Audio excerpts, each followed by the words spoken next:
something we all need.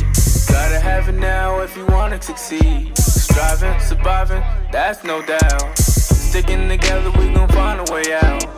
So all you young people, give it your all. So all you young people, give it your all. So all you young people, give it your all. So all you young people, give it your all.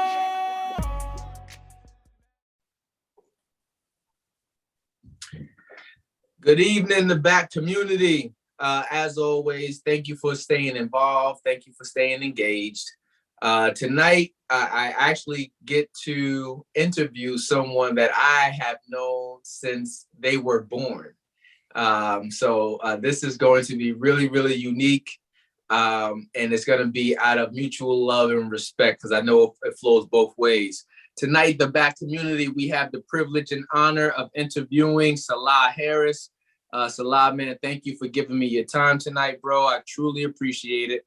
And like I said, man, I've been waiting to interview you for a while, because I really think that you are one of the voices and faces of your generation. So thank you for giving me your time today. And I look forward to diving into your story, bro. Most definitely. Thank you. It's a Okay. pleasure. Okay. Well, listen, as you know, this is season 2 of the back community. One of the things that I always like to do is to highlight individuals from the Capital District area, whether you still live there currently or have moved on.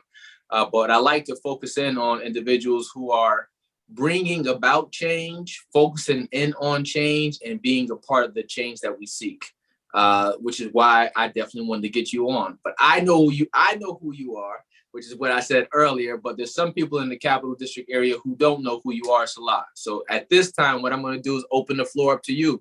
Here's your opportunity to tell the back community more about you. So tell us, what are you doing right now? What kind of work do you do? And here's your opportunity to tell the back community about you. Okay. Well, I mean, after that introduction, I feel like, I got to humble myself just a little bit. But as stated before, this right here is my cousin Tyrell. My name is Salah Harris. I'm actually an undergraduate student at the University of Albany. I'm also a constituent services assistant at City Hall for the Office of the Mayor. And aside from that, I do a lot of community service around the community. I'm born and raised in Albany. Been here my whole life. Grew up on First Street, raised on South Pearl Street. All around the Albany area. Definitely ingrained with the people.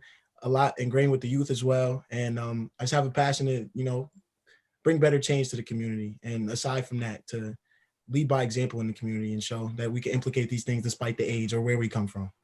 Okay.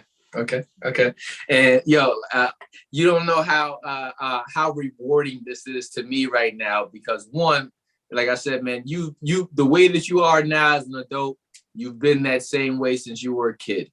You have a gift of gab. Your vernacular is out of this world. And yeah, so we gonna get to it. One of the other things, I know you did mention passion. We're definitely gonna get to Career InTouch as well, because I want to hear more about what you're doing with that. But I know that you're doing a lot of community work, and those are the things that I really wanted to highlight our interview around tonight. So how long have you been working in the mayor's office? What kind of work do you do there? So I started working at the mayor's office at the beginning of this semester. It was probably around like the first week of the semester in September. I had been extended an offer, being that I was working with the mayor's office of equity and community engagement, which is pretty much like the community engagement office ran by Eva Bass. You might be familiar with Eva as well. I was working with them prior, and due to the work that I had done at City Hall before then and some other community initiatives that I've also been involved with, I was able to be offered the opportunity. And aside from being able to do that, I've been able to learn about constituent services, been able to learn all kinds of things of clerical support, how to interact with constituents on a consistent basis, and just how to use that as a platform to get in touch with people and benefit people as well. Nice. And I don't want to overlook, I know you're currently matriculating there at UAlbany. What are you studying, and how did you choose your field of study? Okay, so at UAlbany, I'm a political science major with a public policy minor, and my concentration is inequality and equality. Initially, I didn't have a concentration declared. Well, obviously, I mean, most kids don't get it until around like junior year, maybe beginning of senior year. But aside from that, I started off with political science. I kind of feel like I knew initially. I was always interested in history in high school. That was like my favorite subject when I was in high school. And so prior to that, I did an internship right before I got to college with City Hall, and I worked with a local councilman, and that kind of gave me the public policy side. And I had known, that I was interested in history and politics in a sense, and I knew that I like to talk as well. So I was like, okay, this might definitely be something that, you know what I'm saying, I could put my foot into. And so after having the opportunity at City Hall, that was the summer of 2019. After having that opportunity, I also went with the YMCA. They took us on the 175th anniversary to go to London, and I had that opportunity out there to like speak with other kids who potentially were going to college. But these are kids from like different types of countries and other countries in the world and other places in the world, and they shared their perspectives as well. And I was like, you know what? There might be some impact in politics, seeing as this is the system that some of us have to go by, and not even some of us, all of us have to go by, and these are the rules are made. There might be a way to make change within this system. So that was initially how I picked my major. But political science, I like the political science major and the public policy minor as well. It actually made me consider going to graduate school, with the Rockefeller School, because UAlbany has a really good public policy and political science program. But it's vast. It's vast in the program. I like political science though. Yes. I can see it. I can see it as clear as day. And two, cousin, would you? Huh? Oh, I didn't mean to cut you off. I apologize. My grandmother's actually standing outside of the door right now. Just make sure everything is okay. Okay.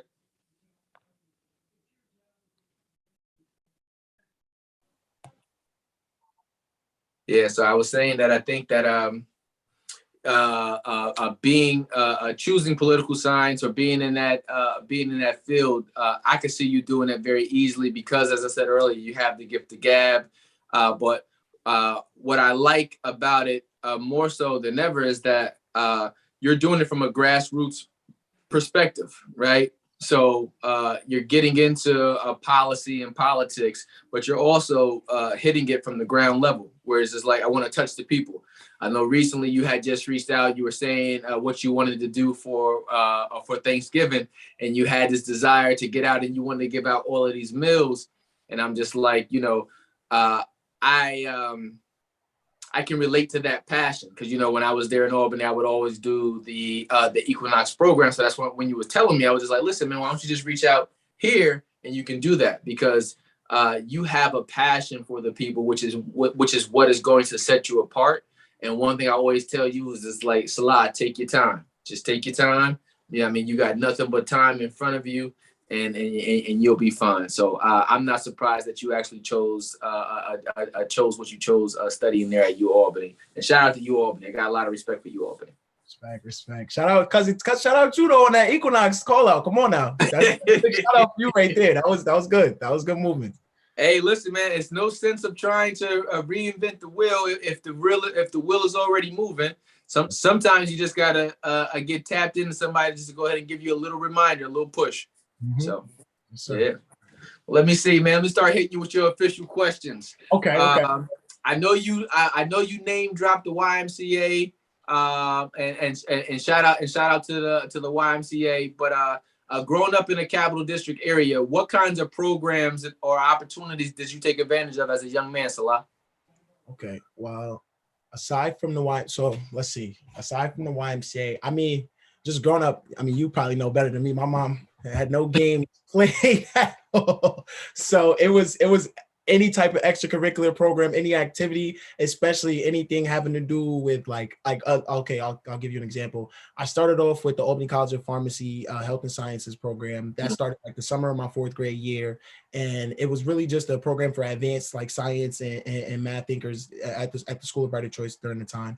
And they would take us and we go and mentor with like different kids that were actually going to ACP, Albany College of Pharmacy, during that period of time. And every year we do a science fair at the end, but it was like an interactive, I guess you say interactive learning program. Essentially, we did have a lot of fun, but we also learned as well. And it taught you a lot about science and with the science fairs as well. So anything like I was going to weather and climate camp, I was going to YMCA programs such as the Achievers. Trying to think. I mean, regular sports programs, but anything where you could just get a sign up. You come here, you get these amount of books, or you come here and you just do this quick little sign up. My mom was always on the extracurriculars and just trying to see that opportunity, whether it had to do something that I liked or not. She's like, at least just see it. And if you don't like it, at least you know that that's something that you don't like and you'll be able to talk about it and have that perspective. So any extracurricular, but heavily like I said, ACP, weather and climate camp, stuff like that. But it was always enlightening. Okay, and the reason why I asked is because for most people that I've interviewed, both in season 1 and season 2, we always talk about how the Capital District, especially the city of Albany, had an abundance of programs. Definitely when I was growing up. Didn't matter what part of town you lived in, uptown, downtown, crosstown, North Albany. There was a YMCA, there was some type of rec center, there was some type of programs that you could do, 4-H, 15 Love, you name it. I mean, there was something for everything. But we look at it today, and we always, a lot of the individuals who are older than myself or that grew up during my time, we will always say, what happened to all of the availability of the programs? Because sometimes we look at what's happening with the young adults right now, because a lot of it is young individuals that are engaged in a lot of the activities that we see on the news right now. So we're like, well, what happened to all of the programs? What happened to Big Brothers, Big Sisters? What happened to all these different programs? Yep. Yeah. That was another one. Yep. So, and it's crazy. And like I said, knowing most of your story is just like, I see how hard your mom worked. And I'm not just saying this just because I love your mom. I love your mom. Shout out to your mom. But I know how hard your mom worked to get you exposed to different avenues, to get you exposed to different programs, because you really are a gifted and unique young man, and you always have been. So I think that the Capital District area has a lot of programs, and 9 times out of 10, especially for right now, it's us as the people of the community knowing what programs are available and what are accessible, and being able to get the students to these programs and back home, because some of them might be coming from households that don't have cars. So, but highlighting those programs for you and the YMCA to go over to London. I remember that trip. I was so excited for you. That was big. But yeah. Those programs like that, they have, like, I mean, for me at least, I know I can attest, like, played an integral role, not only in shaping my mindset, but also in just making me value perspective, like, so much. Being that, like I said, I'm coming from these same communities that a lot of my friends are coming from, and they're like, yo, how did you have this opportunity? I'm like, well, I filled out an application. They said I could get in the program. I paid $20 and they let me, and 4 years later, it took me to London. Like, seriously. And just to imagine, like, I could have never imagined leaving the country, let alone going to London or Scotland. So it was like it made me value not only those programs so much more, but it made me value the people who put me in those places to be in those programs, who sent me the application or sent my mom the application. Like, definitely integral parts of getting your perspective. Nice. Let me see. And actually, I started to say shout out Dave Brown, but it's going to lead me to my next question too. As you were growing up, did you have any mentors that you would say that you would tap into growing up? And if so, what was the impact of having a mentor for you as a young man? So, okay, I would say, aside from the honorary mention, come on now. We already know where that goes. Cousin T was definitely one of the biggest mentors. I say, who else? Who else did I currently now? Well, we'll stick with growing up. Because right now I've definitely got some people that I reference on a consistent basis, mentors that are helping me along this path. But starting off, definitely you. It was heavily just the men in my family, like you, my godbrother Brandon, a few others, people who would just take that time to come get you when my mom got an extra shift, or we get out for some pizzas, or like that one time you and I and Brandon, went out, and we just went to like the cemetery, and we like had that conversation about the people that you and my mom have lost, and the way that you guys have seen the community impact each other, and how it's impacted you guys, and how you grow up in a situation like that and move from it, and not necessarily be a product or a reflection of it, but a product. So that was something that I'll never forget. That day we went out, I still remember what kind of pizza we got when we left the cemetery. We went to Domino's. I still remember, but that was something that was very impactful. And just like I said, that heavily just the men in my family, like taking that time to really just step in and be like, hey, listen, like, I see you doing this, but let's talk about this. Have you talked about this? Or have you done this? Have you put some thought to this? You know what I mean? So I would say heavily relied on the men in my family to really stand up, like big cousins, big brother, stuff like that. Okay. And let me see. A lot of times it seems that actually, I guess you can look at it from two ways. You can look at it from from a street level and say, sometimes it looks like the Capital District or the Albany community is divided. You know, we're divided by areas, uptown, downtown, crosstown, wherever it is. But I think a lot of times it's also just divided. It could be divided on a political scene as well. Is a lot of times I think I often wonder, and it comes up in a lot of the conversations, is like, well, how do we bridge the gap? Why is it so much of a divide?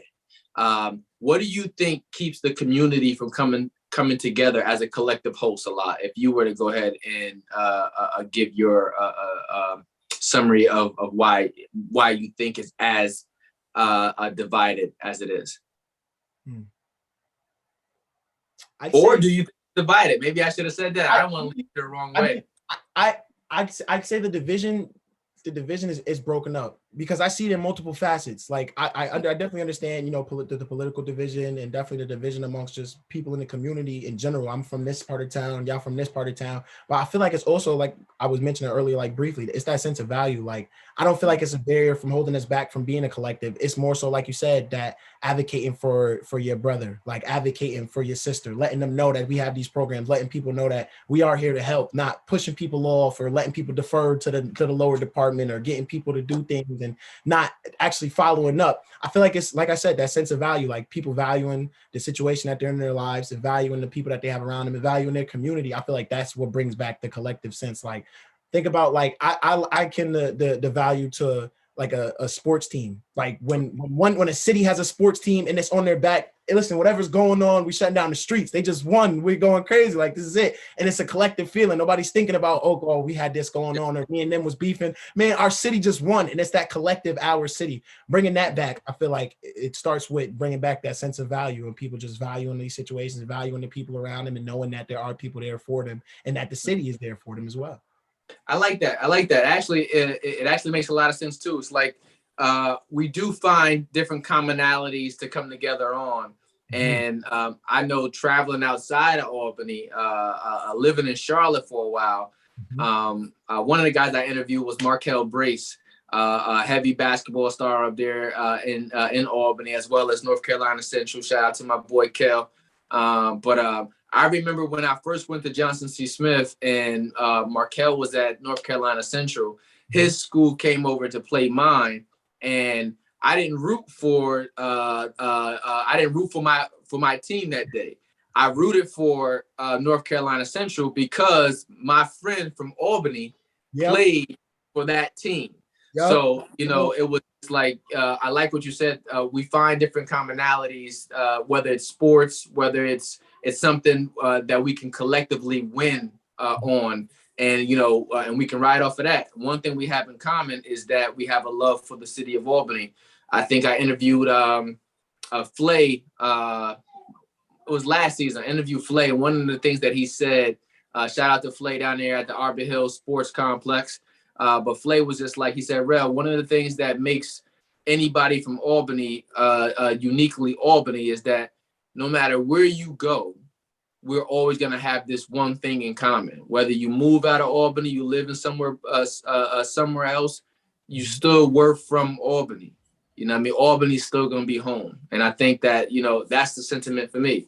Even moving away, I'm up in Albany pretty often because Albany is still home. I got young kids right now, and I want to raise them with the same love and respect and admiration for Albany that I had growing up, even though I know it's changed somewhat. But, you know, I think given a little bit more time, it's definitely going to get better. Yes. It's definitely going to get better. And that's going to lead me to this question for you, which is near and dear to me. I tell everybody, I think, as far as I know, the two statistically, 2018 and 2020 have probably been two of the most violent years in Albany. How have you been impacted by gun violence in the Capital District, Salah? Well, let's see. I mean, last year was definitely, I would say 2020 was probably the most, I'd say, effective for me. Because I had, being that, like I said, being that I'm from Albany initially, I grew up there, both all parts of Albany. I've been all around Albany, and that's me. You know, you make a lot of friends. You know people who know people, and even when you just live through people vicariously, you just know a face, or it's a face maybe you've seen at the McDonald's drive-through, and you see that loss of life. Like even if you didn't know that person directly, it almost hits you just as much. So we definitely took a big hit last year. Even this year is in the beginning of this, the front end of this year as well, and that was like.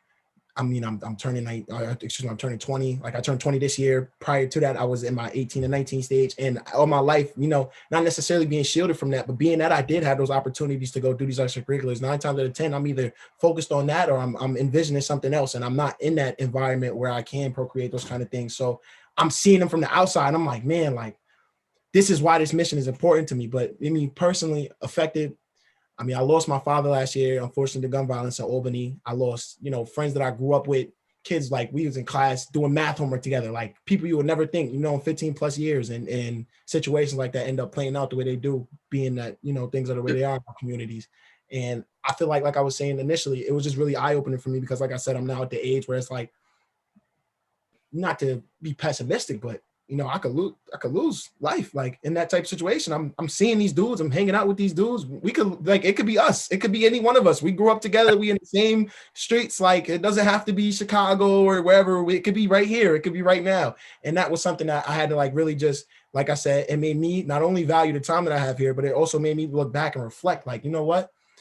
I'm having these conversations like we're having right now with friends of mine that I've grown up with these situations, and they're not unaware of the opportunities that I've had, the things that I'm doing. They know these things. They're like, listen, bro, like stick with it. And that's something that's driving me all the time. And that's something that's keeping me in that mindset because we had the same friends that we lost. We know these same people. We grew up around these people. We know these people by first name, you feel what I'm saying? And they went through that loss with me. We've been through loss together. My friend lost his nephew last year. We all went through that together. And that was within the same span of us losing a close friend and a few months later losing my OG. So you feel what I'm saying? All of these things tie in and we can all resonate. They all resonate with us. Grief is universal. So seeing those things and being able to like go through those experiences with my friends and be able to not only know, but also just be aware at the same time of what's going on around me and be aware of my surroundings and know that I'm in this fight for change.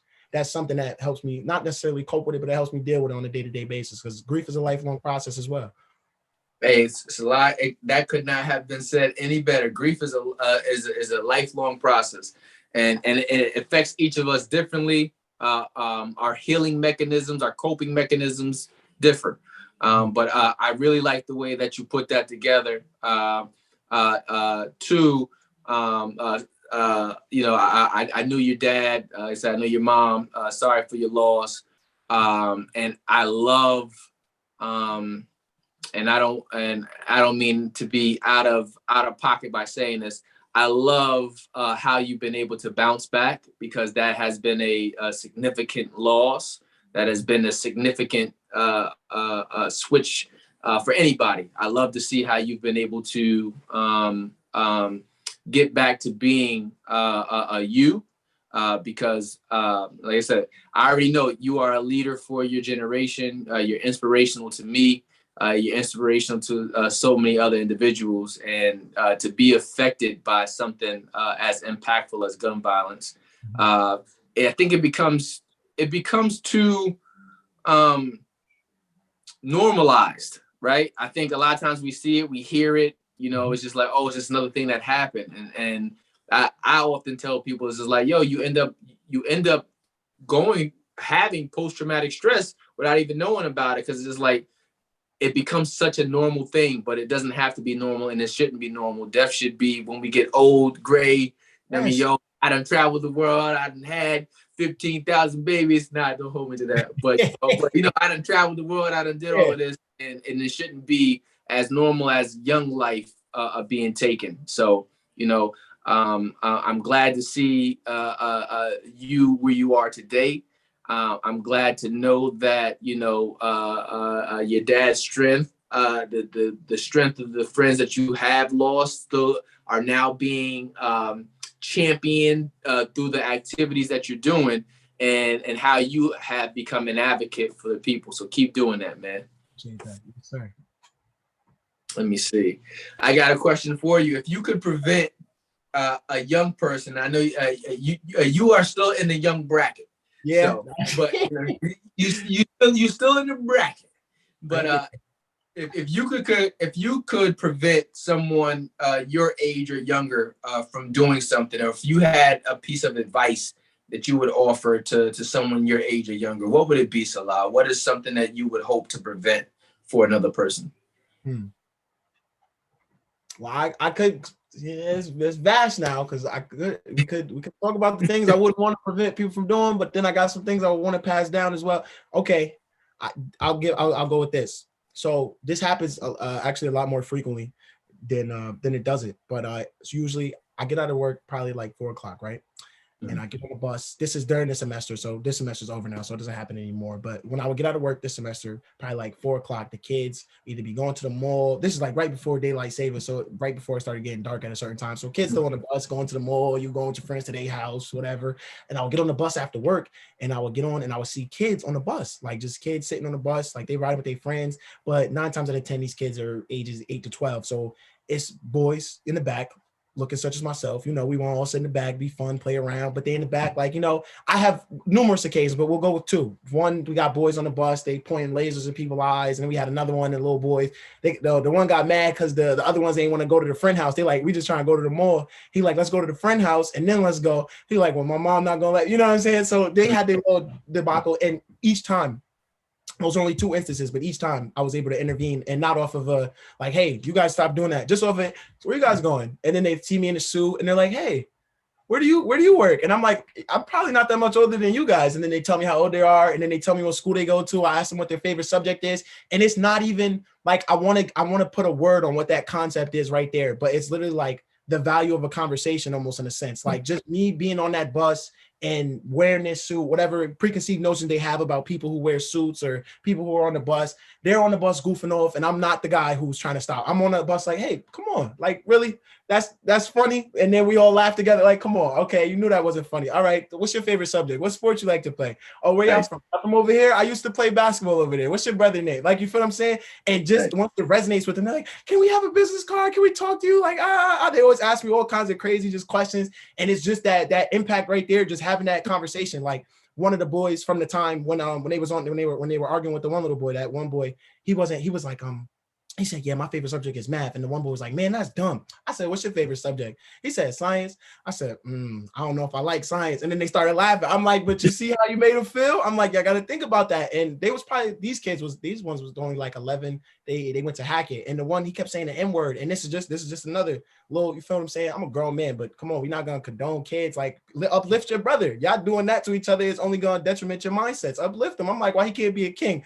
They like, they start blushing, getting all nervous. I'm like, why he can't be a king? What's wrong with calling him a king? He like, yeah, I'm a king. And I'm on a bus. This is from my little 15, 20 minute ride from City Hall up to Albany High. But just in those little instances, those conversations, I value those so much that I get to have with the kids. And that's something that I wish I could pass on and hope to pass on. Like, spread this message that there is a collective value here. I value you guys' mindset. I value the things that you guys are doing, what you're capable of. I hope you guys feel the same, because I'm here for you. I want to do these things to help you get better. I want to do these things to benefit you. Like, we're talking about passions. These kids are 10. It might not resonate, but at least we're having these conversations now. I wish somebody would have told me these things. And in a way, incrementally, they were. But imagine if we started off everyone with the same start pack, and we were getting all of these people to get into these mindsets where, okay, I'm going after what I'm passionate about, regardless of if I think it's unfeasible, regardless of if I haven't seen these opportunities. Maybe I know somebody who has this opportunity. Maybe I know somebody who knows somebody. Just knowing that, like I said, they have that collectiveness there, and there is that sense of community for them.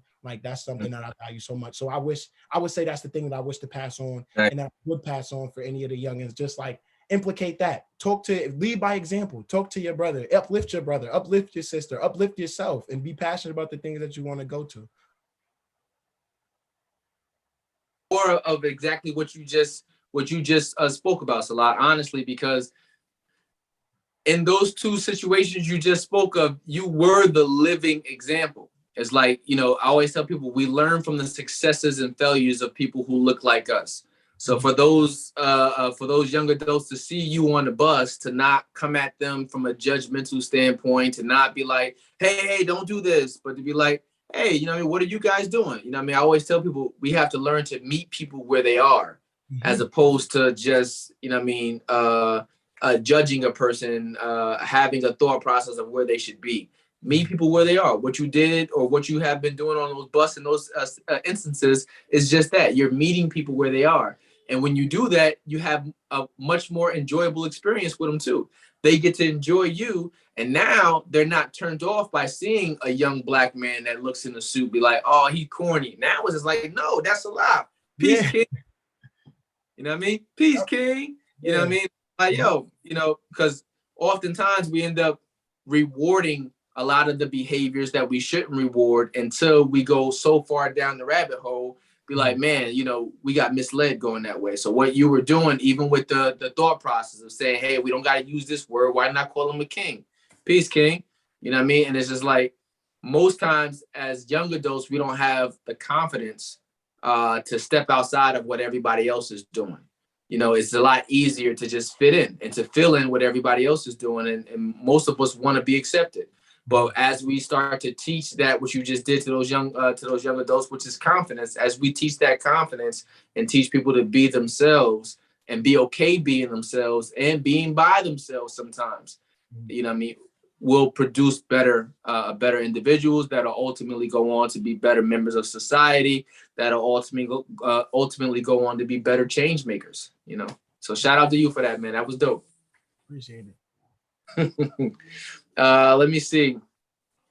If you were to define success, how would you define success? What does success look like to you? Success. Personal success or success in general? Success in general. Success in general? I'd say I really like things to be effective. Like, did we succeed if we got it done? Or did we succeed if we got, you know, the things that, like, the job done, essentially? Did we get it done or did we get the job done? Kind of in a sense. Like, I try to emphasize effectiveness really in the sense of anytime I'm gonna put like an idea or something out there or a thought process, like deviating from a performative mindset. Like, we're just gonna do this and this is like, it's gonna look great. Like, people are gonna love this, but like, did people really get help? You know what I mean? That's something that I feel like equates to success for me, because if it wasn't effective, like what did you succeed? What were you trying to succeed? You know what I mean? I don't know. It kind of gets lost in translation. I'm trying to stay in one place and not go off on a tangent. That's why I'm still thinking as I'm coming up with this answer. But I would say effectiveness. Qualitative versus quantitative type answer, and you know, as simple as, you know what I mean, what does it look like to you? What does a successful person look like to you? Not so much in terms of a particular agenda, but if to describe success, like, what does success look like to you? How does it feel? What would you define it? And in order for Salah to consider himself to be successful, which I already think that you are, how do you define success? I would say it's defined as, you might have gotten me with this one. I'm not gonna lie. You might have gotten me with this one. I would have known you had like 10, 15,000 things for this one right here, but that's fine. Well, I mean, I'm just success. It's just like I'm gonna come back to it. I'm gonna come back to that. Okay. I'm coming back to it. Here's an important one for you too, because you're a man juggling so many different things. You're juggling school, you're juggling work, you're juggling family. You know, how do you maintain a healthy work-life balance for you, Salah? How do I maintain a healthy work-life balance? For me, I would say, I mean, when I'm in school, it's a bit more challenging. I wouldn't call it completely a balance. If I'm being 100% honest, I wouldn't call it a complete balance, because during school, it is kind of challenging. Aside from working the job that I am currently, I also have another job, and I'm also, I don't know, gifted or cursed with vision, and I'm sometimes overly ambitious, so I get stultified when there's not enough work, and I feel like I could be doing more, or I feel like I'm gonna, you know, get complacent or remain stagnant or in the same place for too long. I start to do that. So I wouldn't call it a complete balance, but I like to use the things that I'm learning so that it's not so much as a chore, so that I'm not necessarily trying to keep a balance. Like it's all one, because in a sense, it's the things that I'm doing at work are in practice, and the things I'm learning at school are in theory. So being able to implicate those things from school and work makes that a little bit easier as well. But also being that, like I said, I mean, I'm in a sense overly ambitious. We'll just say ambitious, because what's overly ambitious? We'll say I'm ambitious and I have that vision. So being that I'm learning these things and I'm able to have these opportunities now, I'm like, okay, how do I move this piece to get it here, to know that this is going to work down the line? Or does this opportunity have longevity? Or how am I going to do these things? And so they kind of just couple into a conundrum of thoughts throughout the day. And I'm kind of working with it, but making sure also to get ample sleep, eat, and otherwise, stay healthy, hit the gym every once in a while, a little every other week type. But aside from that, I wouldn't call it a complete balance. College is definitely, it's not for the weak. It's not for the weak. And adulting is also not for the weak. So we got to keep that serious. Okay. Yeah. And, one thing that I will, one bit of caution I would throw out there is to find the balance, right? Because there is this thing called burnout, right? So, you want to keep your young, vibrant self for as long as a vibrant self as you for as long as you can. And part of that is being able to realize that you have energy, you have a set of skills, and to utilize it correctly.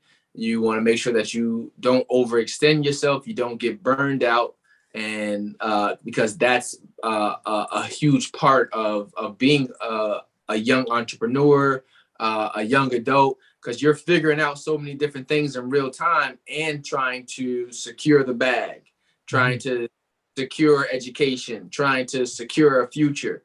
So, those are a lot of other pressured weights on our shoulders. So finding a balance is sometimes just saying that, you know what, I'm okay not doing anything today, right?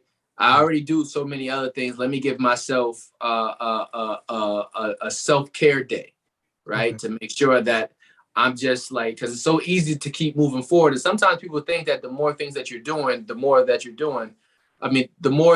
doing, the more productive you are. But sometimes you could just be doing things and not being productive at all.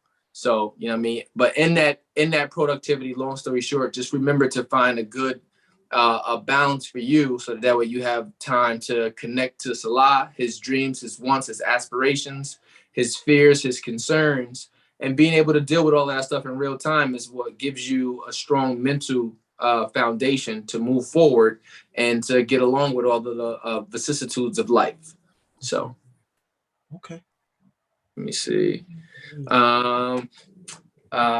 Before I go here, okay, tell me more about Career InTouch. What is your goals, or what are your goals for Career InTouch? How did that come to be? And what are your hopes for Career InTouch? Okay. My hopes for Career InTouch. Well, maybe we'll start with the story initially. It's kind of brief. When I first started college, like I said, I just came off an internship, and I was going in my freshman year at UAlbany, and I kind of was just stuck trying to figure out college life.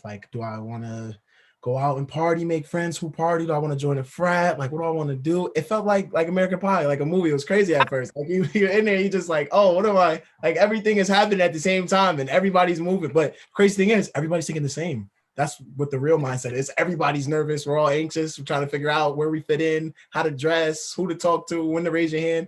So initially coming with that mindset, I say it probably lasted maybe 3 or 4 days. I had bumped into this kid, and I actually thought I knew him. He was from the Bronx, so we had never actually met. And I'm like, well, I think I know you. And we just had a conversation. And after that, we had a few more conversations just in terms of hey, what do you want to do? And what's your major? What's your minor? And as we started to emphasize those conversations more, we're like, how do we get these opportunities on campus, not knowing that, campus already had these opportunities. You just have to either know the plugin or have been on campus for a long enough times, maybe a second semester, sophomore, junior, senior type, but whatever. We have these conversations and we're like, man, how do we do this stuff? I'm like, well, I got an internship before here, but it was just off of like networking, but I didn't even know what networking is at the time. I'm like, I just knew somebody who knew somebody, and we made that connection, and we're just emphasizing networking and continue to have these conversations. We're like, hey, let's start switching how we dress. I was reading the Art of Oh, there we are. The Art of Seduction, Robert Greene. I just had to make sure because he also did the 48 Powers of Law. I read that not so long, excuse me, 32 Powers. I read that not that long ago. But The Art of Seduction by Robert Greene, I was reading that at the time, and it was just talking about how, you know, psychologically, like a lot of these things playing, like how you dress, different ties you wear, how you like your aneurysm, different things that you're doing throughout the day, and just like how you perceive how you carry yourself is how people are going to perceive you. So we started coming to school. We're like, all right, let's start wearing tuxedos. Let's start wearing polos. Let's start seeing how this works. And we just started seeing the mindset shift. And it's like, well, if we're going to do this, like I said, being effective, not performative, if this is like the things we're going to implicate, we need to put something behind this. Like clearly we're making some kind of pool. People are like, we need to show people that these are the things you could do as freshmen. Like right now, this is still in September. Most kids are trying to figure out whether they want to go back home or not. If I want to switch my major, we're trying to make meetings and meet with faculty and administrators high up in the school to try to see what type of opportunities we can create for students on campus, or the kind of things that we can create for each other and the initiatives that we can create for each other to help people in the community, our communities back home. And seeing that we had similar stories, my friend actually, he grew up in the Bronx and then he moved to Rockland for high school. So kind of like how I grew up in Albany and I left Albany for high school, and I still was able, like, almost not necessarily looking in because you home, but it's like you essentially are, because I'm not able to be with my friends, or we not out on the Ave or going where we going or doing what we doing. So I'm like seeing that we had those mindsets in comparison and similarity, excuse me, and being able to bounce those ideas off each other. That's how we initially started with Career InTouch. We actually went to the CNYS Black Expo. We moved around and we just kind of advocated for it as an organization initiative. And we're just trying to get people to just give us a chance. Like, this is what we want to do. Lead by example. But I mean, since freshman year of college, it's grown into, in my mind, a multifaceted organization. I honestly see no ceilings for the capacity or I'd say the power of Career InTouch and what Career InTouch could do. I mean, aside from offering programs to different schools, these are things that we're projecting to do and things that we'd like to do. So aside from potentially offering programs to other schools and helping students get involved and leading by example through a multifaceted array of programs, we're also trying to heavily focus on getting people in touch with their careers on college campuses, people who are just getting out of jail, people who are ex-convicts. You feel what I'm saying? Like, knowing that sense of value is there for people who are generally, or more often not, overlooked. And not only that, but helping people who aren't overlooked, like the kids on college campuses. You wouldn't think, but these are going to be the majority of people who are graduating and they don't have that sense of direction. They're not doing what they're passionate about and they're upset doing that job. So if we can help people get in tune or in touch with their careers early on, that's where it started off with. Okay. All right. And how many people are you doing Career InTouch with now? It's Career InTouch. What'd you say? Is it you and still a friend from the Bronx? Yes. So right now, currently it's just me. My friend from the Bronx. He's doing a few things, interning with actually a job with EY, Ernst & Young, and he's doing a few other things pertaining to like some back home initiatives that he has. So currently it's under my guise. I'm actually working with two people in Albany. A friend of mine that we did the turkey giveaway on, the turkey deliveries on Equinox. With Equinox on Thanksgiving, excuse me, and then we also did the back to school giveaway when I went back to my alma mater, and they came with me as well. But we're looking to get our LLC soon and finalize the majority of that stuff. Okay. All right. Hey. Let me know if you need any help with that. The law offices of JL Hughes will help you with that. So, okay. I definitely let us know, man. But let me see. I know you've been in several different parts of Albany and outside of Albany. So this next question is going to be interesting. Okay. What's your favorite place to visit in the Capital District area and why? My favorite place to visit in the Capital District area and why? I'm gonna think. You know what?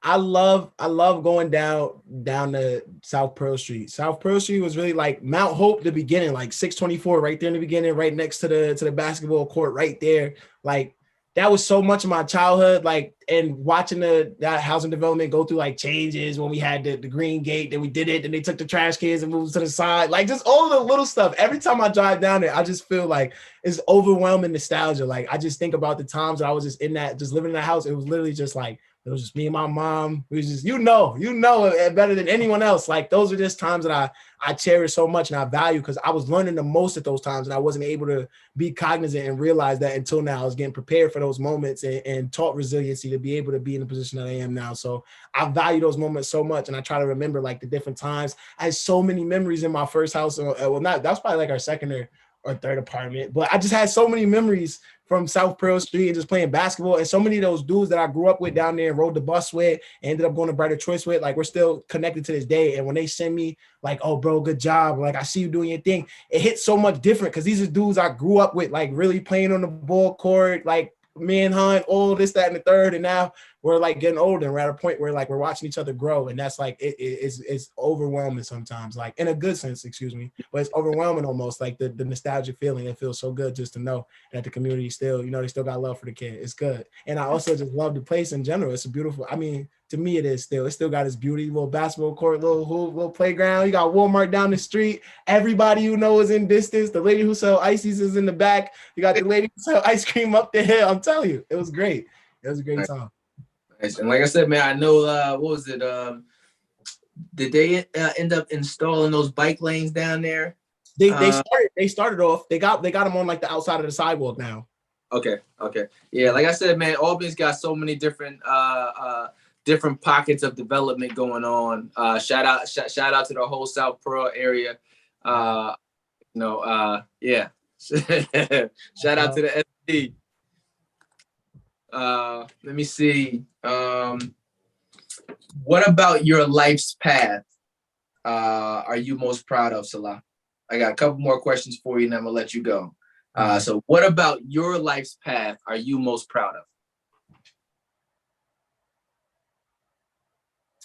I would say about what I'm most proud of,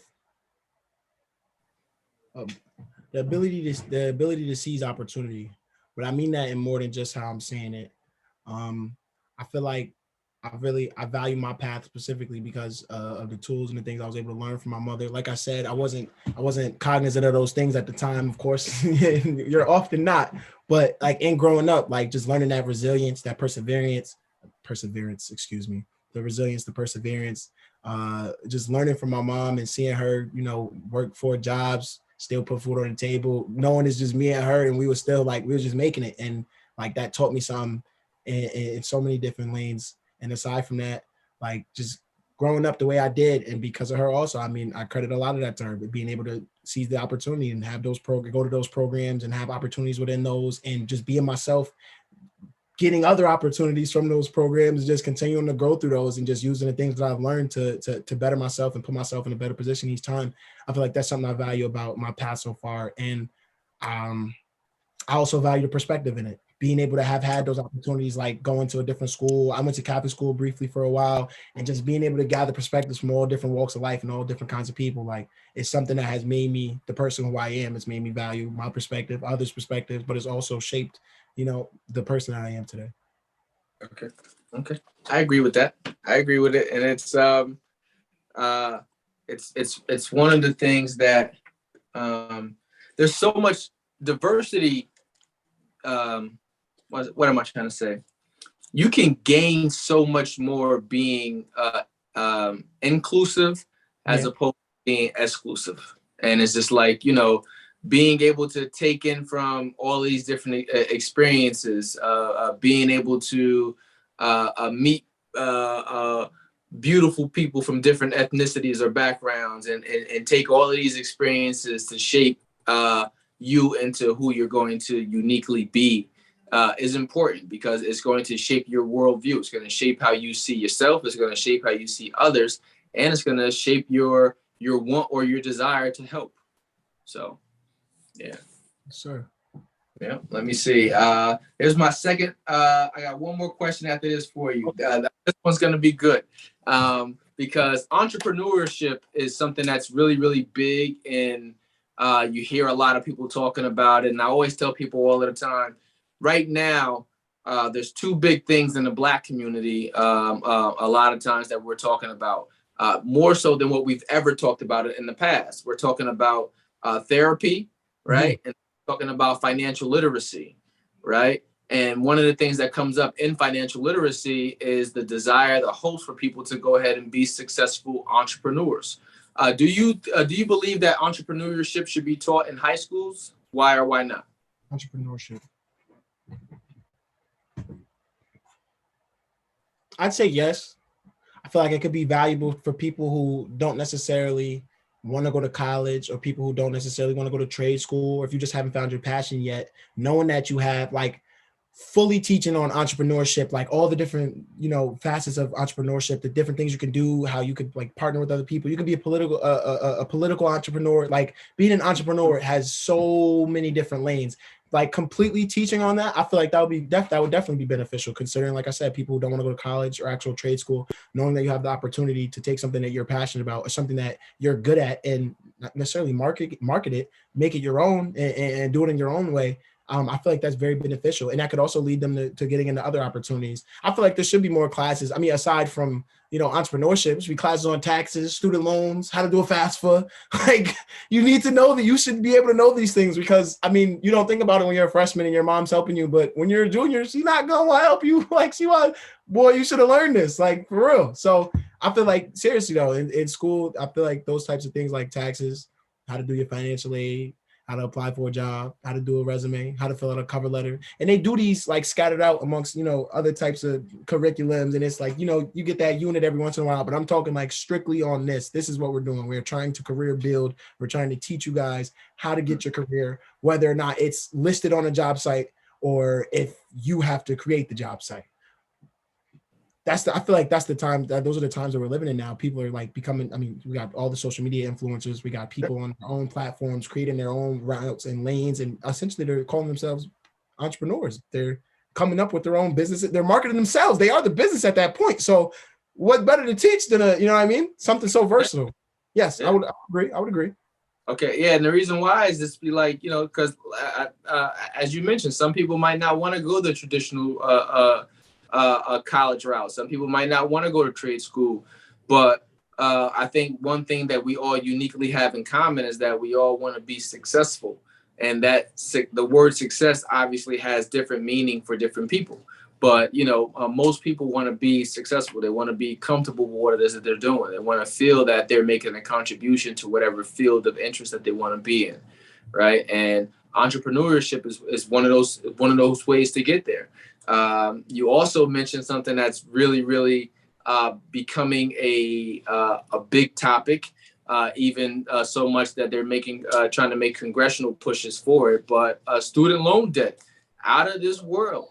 I got one of these books up here called The Debt-Free Degree from Anthony O'Neill, and it's one of the things that we talk about pretty regularly now to other families. I teach a course at my church.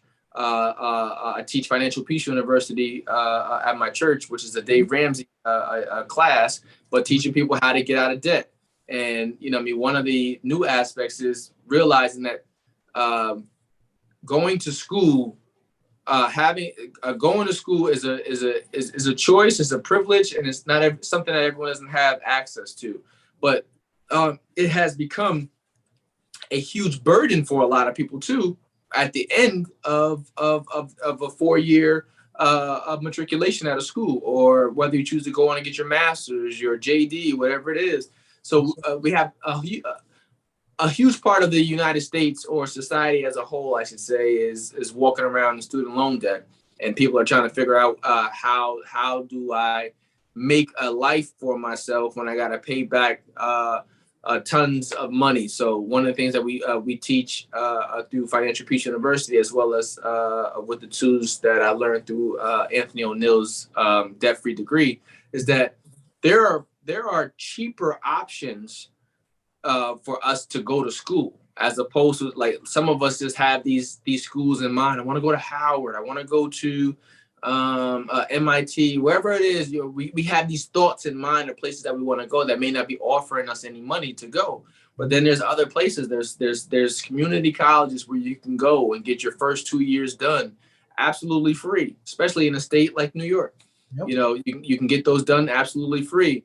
And your first 2 years, I tell everybody this that I work with is like, for the young adults, your first 2 years are going to be your liberal studies classes for the most part. It's going to be your basic requirements for you to go ahead and take.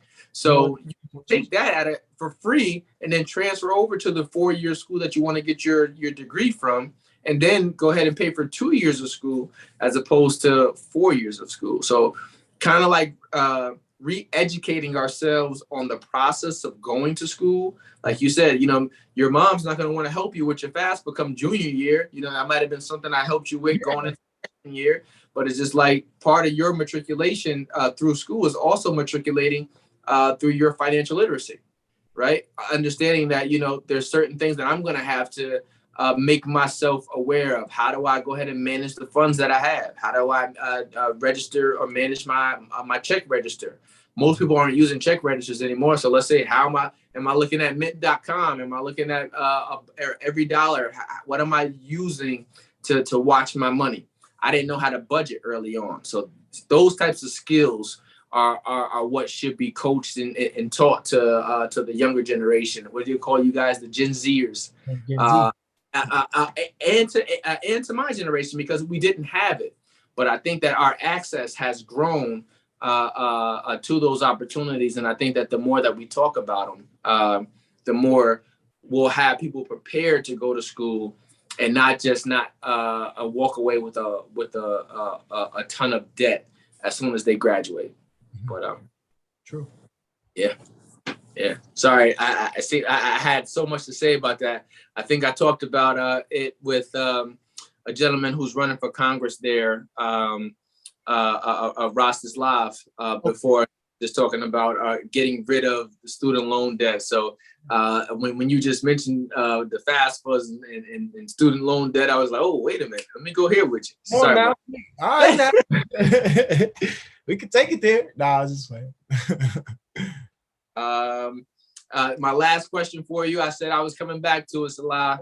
So I'm going to end it off with this question as well. How do you define success? What does success look like for you, Mr. Salah Harris?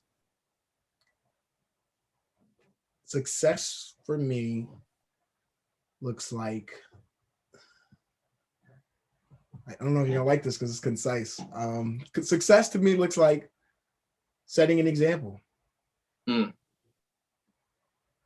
I feel like as long as the example that I'm envisioning right now is the example that I'm implicating during that point, and to go further and set an even better example, and to continue to pass that down so that there's people that I've set that example for that are also setting their own examples and continuing to spread, beneficial knowledge and help people bring back their sense of value. I've succeeded. I've succeeded if the example has been set. Okay. What made you think I wasn't gonna like that? I like that. Oh no, I thought it was a little concise. I thought it was a little short, but I was thinking on it. You had me thinking on it because I'm like, I can't just say, don't be performative or don't do this or just be effective. But maybe that in that sense, that is being effective, setting an example that lasts, setting an example that inspires, that motivates. So yes. Yeah.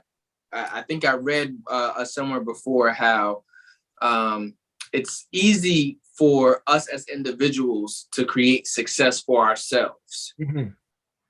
The challenge comes when we're trying to recreate success in other people.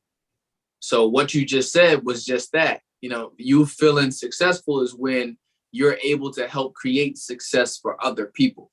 And whatever that looks like at that time, obviously that's going to change too. And then when you get to that next level, how do you help create success for yourself and other people? So, I understood it wholeheartedly. I thought that was a great answer. Oh, dope. All right. Yeah. Well, listen, man, Salah, thank you as always. I know you're coming in from work. So thank you for giving me the opportunity to interview you tonight. Like I said, I knew ever since I started this podcast in season 1 that I wanted to interview you because you are a dynamic person. I'm not just saying that because you're my cousin.